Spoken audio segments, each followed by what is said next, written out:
In part 3 of this project, we are going to add the validation rules. I started by creating a validation rule as a parent class. I also like to mark it as an abstract class with an abstract method.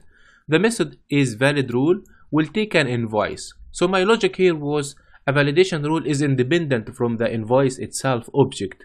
So with every call, we can call the rule with a given and a specific invoice. This is one way to think about it. Then I provided a couple of rules. Each one of them is extending from the parent class here. One of them returning dummy true and another returning a dummy false. Then I have an invoice validator parent class. I didn't mark ABC, but it's okay also to mark as an ABC. And the class has list of rules added inside it, and the validate method is simply iterating over every rule and checking if this rule is valid or not. If it isn't valid, return false, otherwise return true.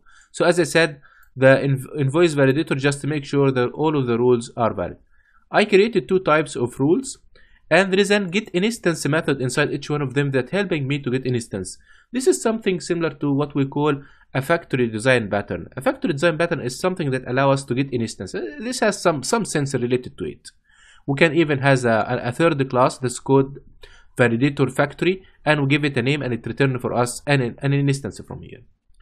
Anyway, the get instance method is this one is creating rules, adding one rule only, but this one is creating list of two rules and returning an object based on that list.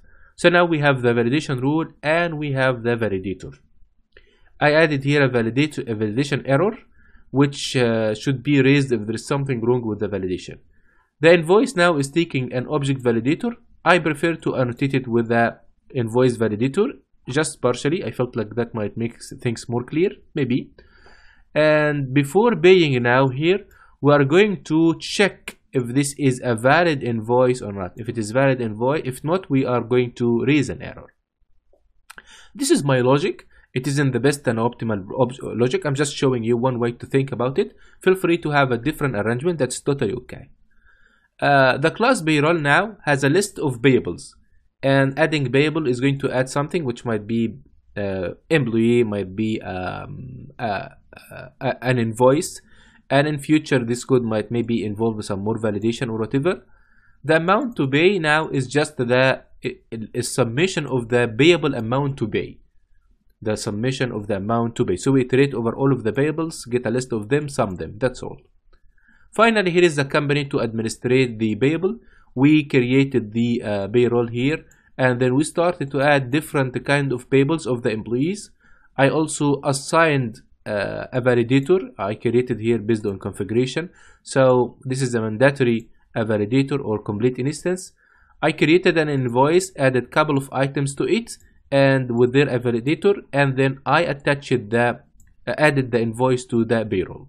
Finally, the company here is going to fill data, which is just dummy data for now. You can try it with true or false. True is going to use the mandatory validator, which will pass, but the false will use the complete validator, which is going to fail, and eventually are printing the amount to pay. That's all. This is how we implemented the different body parts in the code.